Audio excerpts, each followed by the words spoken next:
Let's talk about the bent leg deadlift. I know this is a tough one for a lot of people, so let's walk through it to get you really comfortable. With a bent leg deadlift, what we're looking for is our knees to stay stacked over our ankle, not letting the knee travel forward or backward. We're looking at this movement as a hips hinge movement where our hips push backwards and then they push forward. Just those two cues are going to get you majority of the way. Another important thing to remember is we want to maintain a neutral spine, aka we don't want our spine to round or arc at any point throughout this movement. We really want to maintain that nice neutral spine where our spine is pretty much straight. Picture as if there's a plank of wood behind your back. On that, don't roll your shoulders too far forward. Think about almost like you have oranges in your armpits that you're holding on to. From here, as your hips push backward, of course your chest is going to fall and it looks like you're going up and down. Again though, really don't think about the movement being up and down. Just think about the hips pushing forward and back. Now, that doesn't mean that at the top we're pushing and hyperextending and thrusting through. It's a neutral pelvis at the front. So again, here we want to get that nice aligned posture where we have a stacked body from our shoulders down to our feet, holding the dumbbells in front of us, pushing our hips backwards, keeping a neutral spine, allowing our chest to drop only as the hips push backwards. Now, as far as range of motion goes, lower is not better if you round your back or spine to achieve that range of motion. Range of motion is very personal based on body proportions. You may not be able to go as low as me. You may be able to go lower than me. And the key is pushing those hips backwards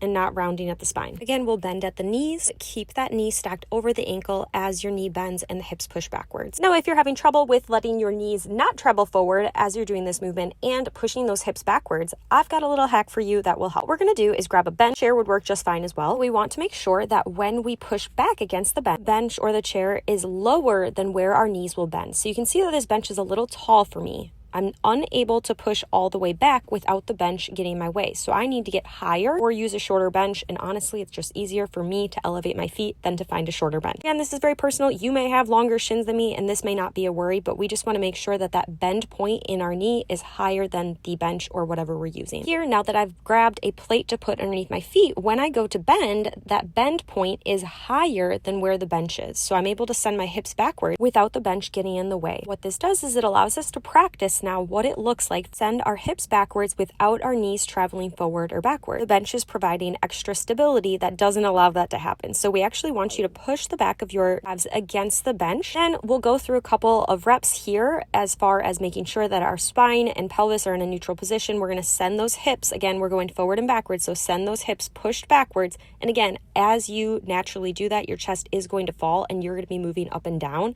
But we want to make sure that we have that nice neutral spine throughout and we're not rounding our back or arching at all. Pushing the hips forward in order to rise back up. Practice this a few times without weights and then add weights in. So pushing the hips backwards, bending at the knee, pushing the hips forward, dropping down, maintaining a nice neutral spine. Again, range of motion is going to be very individual, but you can see here I'm pushed against the bench, making sure that as my hips send backwards, now that I have the dumbbells, I'm still maintaining that nice neutral spine. We also want to make sure that our neck stays neutral. We're not craning upwards. So if you want to look at yourself in the mirror, please look to the side as I'm demonstrating here. All right, next chapter here. These are a movement where lifting straps are going to be super, super helpful. So lifting straps eliminate our grip strength from being the limiting factor, aka the thing that holds us back from being able to use heavier weight, aka your hands holding onto the weight give out before your muscles do. Lots of options for lifting straps. You can use any of those different variations, whether it's the old school ones or the Versa grips. There's lots of options. I actually have a comparison video that you can check out on them.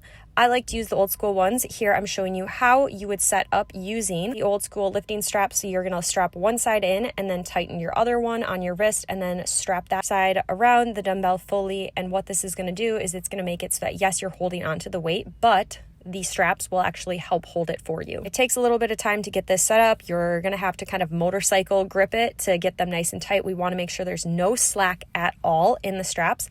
And then you'll stand up from here. Again, making sure that we're not rounding our spine as we stand up. Especially when you're using heavier weights, we want to make sure that even as we set the weights down or lift them up, we're in a proper safe position. From here, exact same thing as before, pushing those hips backwards and then pushing the hips forward. Maintaining control, a nice neutral spine as we bend at the knees, but the knees are staying stacked over the ankle. Don't thrust through at the top. We're not hyperextending there. Dropping down with control, and then again, pushing the hips forward and backwards is the key here.